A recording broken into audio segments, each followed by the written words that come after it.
We've been exploring the question, where are we and what is it that's present when our karma has been burned, our conditioning stripped away, and our belief systems dropped.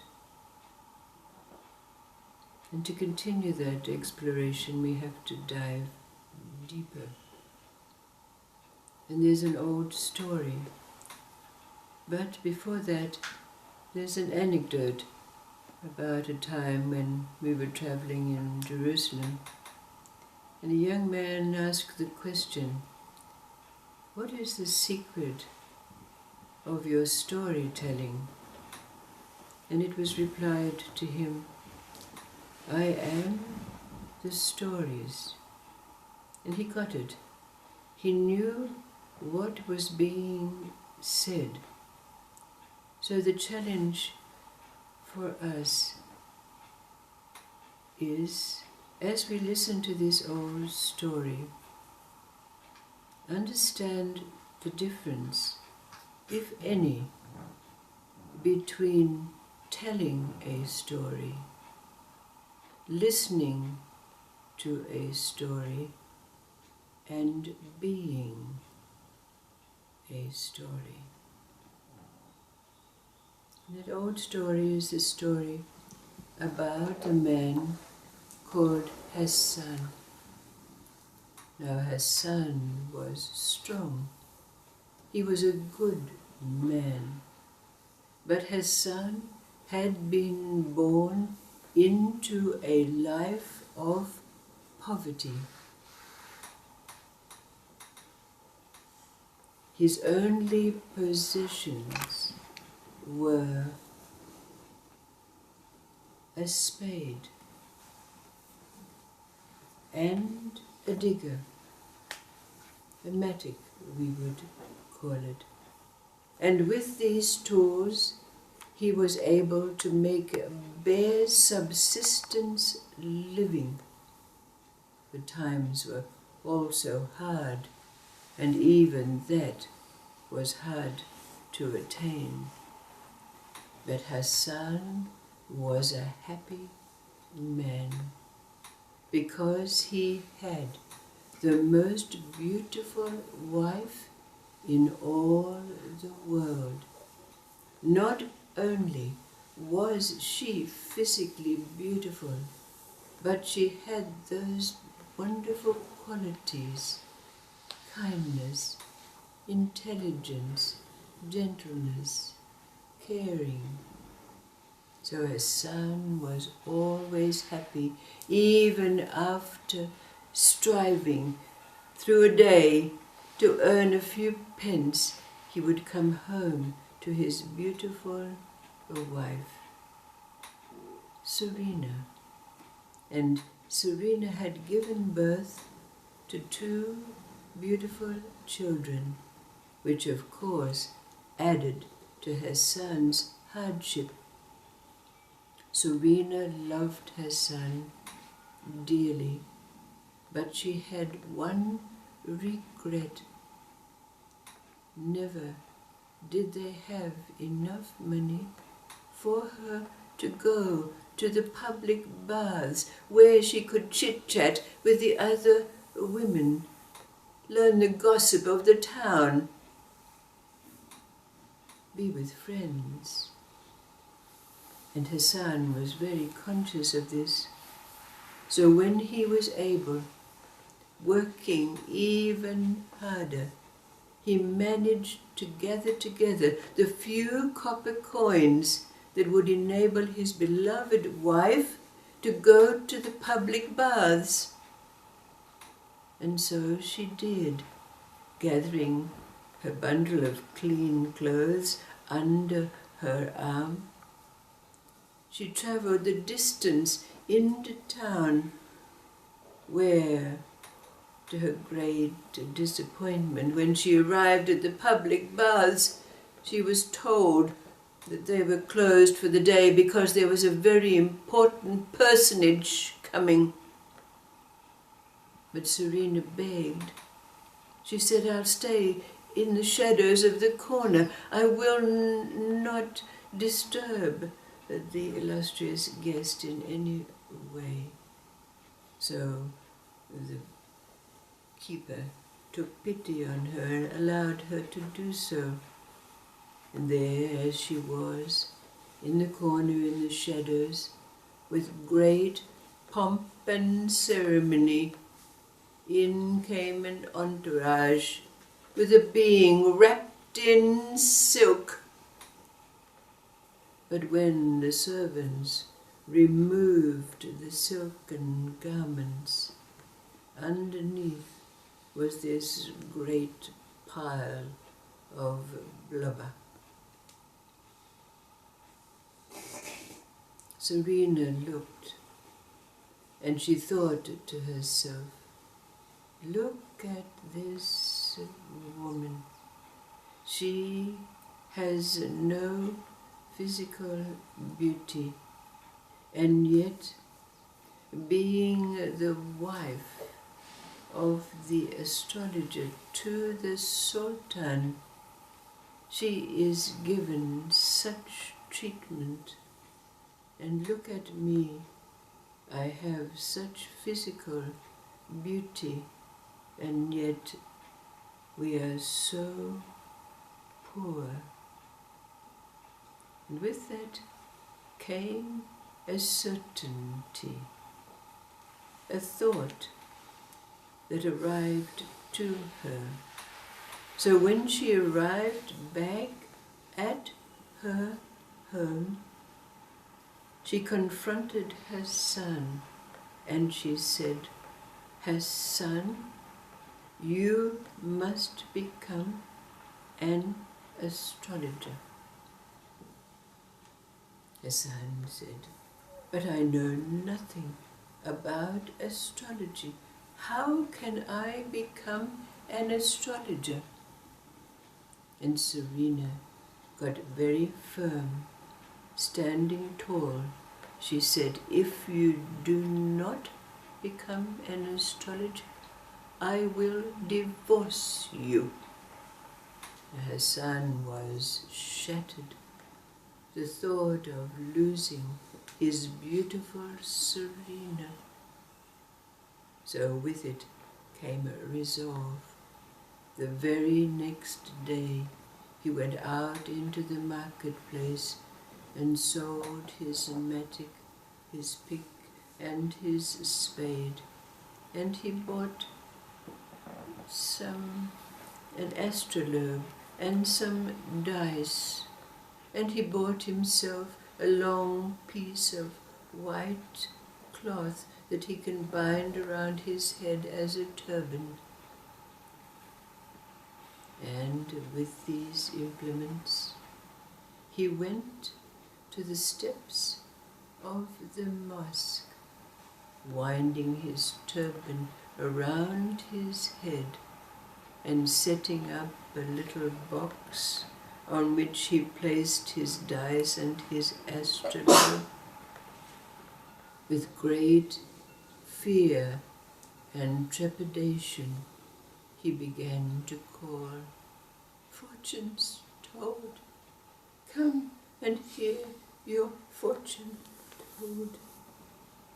And after a little while, along came a magnificently dressed being, and confronting Hassan, he said, I am the retainer of the richest merchant in town, and he has lost a camel laden with valuable goods.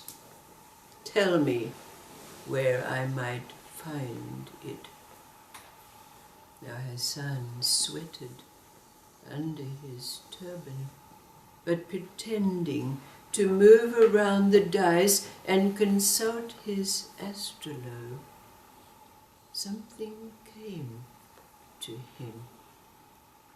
And looking up at the well-dressed man, he said, go to that vendor over there and buy a bag of chickpeas chickpeas and go in that direction, as he pointed his finger.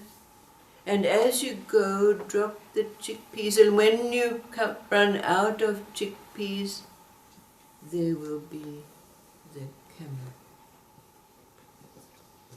Now, then the retainer gave Hassan a piece of silver, more money than he'd earned in years of toil. So he was able to go back to Serena. In his hands, kebabs that they had never eaten. But all the while, Hassan saying loudly to Serena, but I'm not an astrologer. How can I go back and be an astrologer? But as it happened, the retainer had done what Hassan had said, and the chickpeas had led him to an abandoned building in which stood the camel laden with goods. The very next day, just as Hassan had set up his little box and his astrolabe and dice, the retainer came towards him. Beside him, 2 burly servants, and Hassan sweated, thinking that they've come to take me to the police because I'm a fraud. But instead, the retainer standing before Hassan told him that the camel had been found and that he was here in the company of these servants to take him to their master. So Hassan, in the company of these 3, went to meet the merchant, who offered Hassan a permanent position as his personal astrologer, with a stipend which would keep Hassan in a way that was unimaginable to him but just a short while ago. What could Hassan do? He accepted the position, shaking in his boots, always with the thought inside his heart, but I don't know. But all went well for a while. Hassan and Serena and their children growing accustomed to their new way of life. But then it happened when he went in one day. There was the merchant and all his retainers and servants in a great state, and he was told that night before 40 robbers had come and stripped the merchant's warehouse of goods and made their getaway. And Hassan, of course, was told he must find the goods and the robbers. Hassan was horrified. What would he do? But thinking quickly, he said, this is a very difficult problem. I will need time to consult the stars and the almanacs. And so Hassan was given those 40 days in which to find these goods. He went back to Serena, tearing his hair. What are we to do? Serena said, wait, let us have faith. Go to the market and buy 40 dates so that we can count the days. And this is what Hassan did.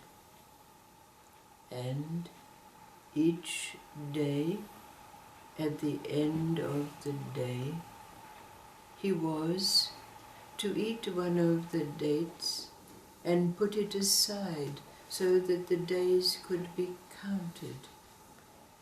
But as it happened, the robbers had heard that the merchant had a personal astrologer, and they were afraid. They learned it was Hassan, and one of them was sent to listen at his window to what he was saying. But the robber outside his window only heard Hassan as he placed the pip of the date into a container, saying, "There goes number 3, there goes number 4. So when the robber went back to the robber chief, he said, "He knows about us, he knows about us." And when the 40 days were up and the last pip was thrown, there was a knock on Hassan's door. And he embraced his dear Serena, saying, they've come to get me. I'm a fraud." But when he opened the door, there was a stranger there. It was the robber chief, begging Hassan, "Please don't turn us in. I'll tell you where all the goods are stashed if you let us go free." And of course Hassan did. He went immediately to the merchant and was able to tell him where all the stolen goods were.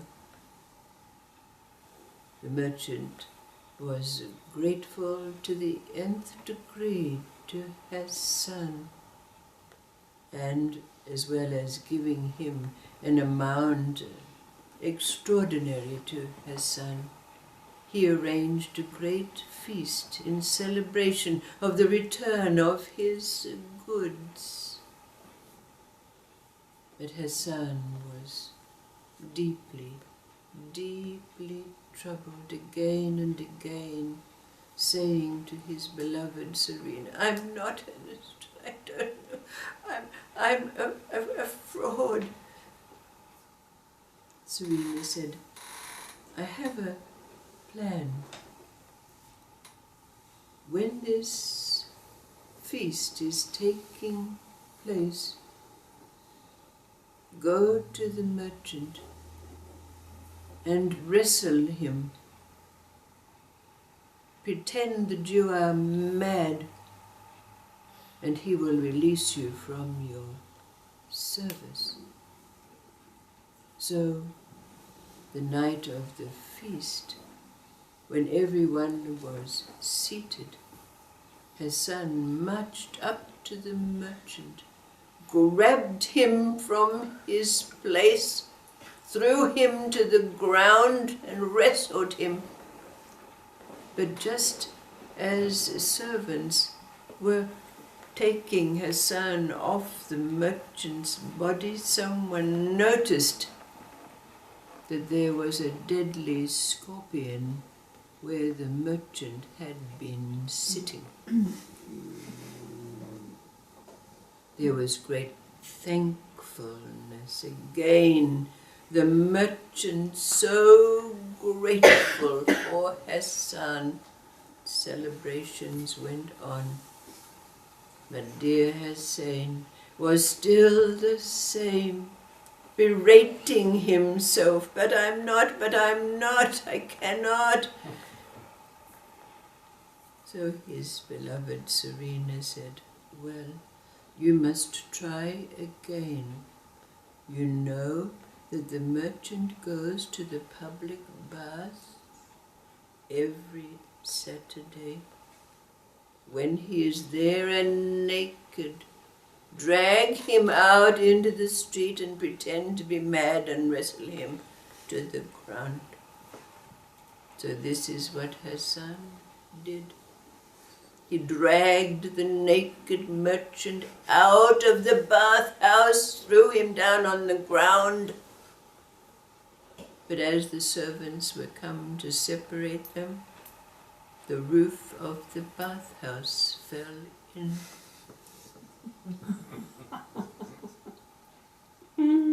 Again, Hassan was a hero, but his heart was still heavy.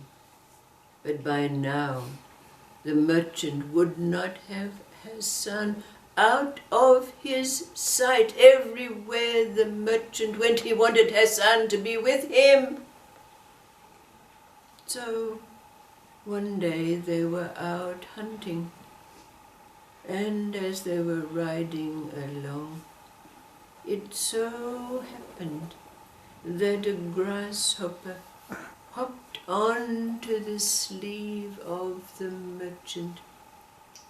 So he caught it in his hand and he thought to himself, this is my chance to test my beloved Hassan.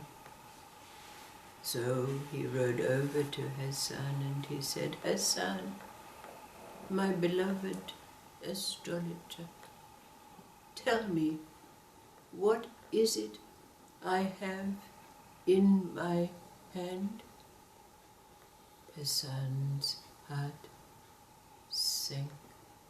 This was his moment of truth, where he was going to be revealed as an impostor, a fraud, when suddenly into Hassan's mind came an old saying that he'd learned in his childhood. Grasshopper in the grass, grasshopper flying, grasshopper in the palm of my hand. And as he said this to the merchant opened his hand and out hopped the grasshopper. Hassan could not wait to return to his beloved wife Serena. He burst in the door.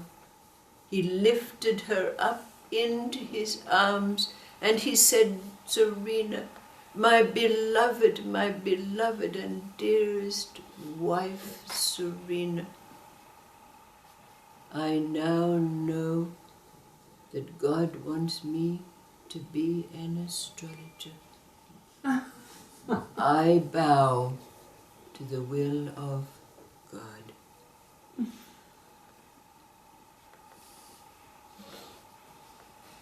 So this is our question that arises out of this old story. Since we've burned our karma, stripped our conditioning, and dropped our beliefs, even a belief in a God, what is it that we bow to, that we obey? What is the meaning of this for us? What is it that we now bow to? no beliefs, no God of the mind.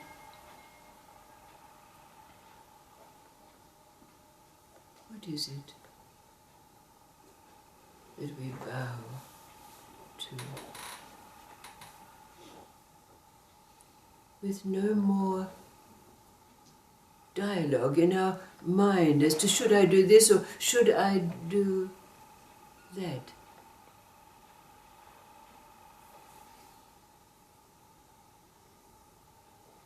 What is it about this story that relate experiences that we've had ourselves? Maybe we've called synchronicity.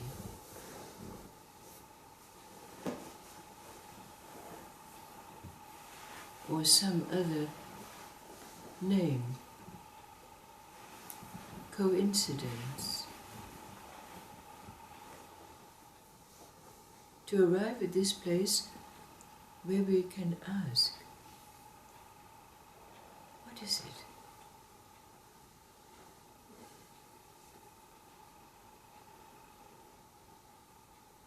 What is it that has brought this state where there's no longer a question, a response, yes, and doing, yes, but not a doubt, not a dialogue. Should I or shouldn't I? What would I do? What if this happens?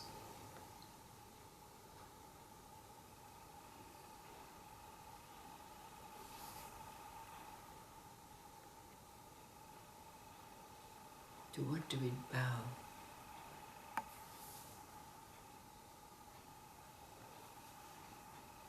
Thank you, thank you.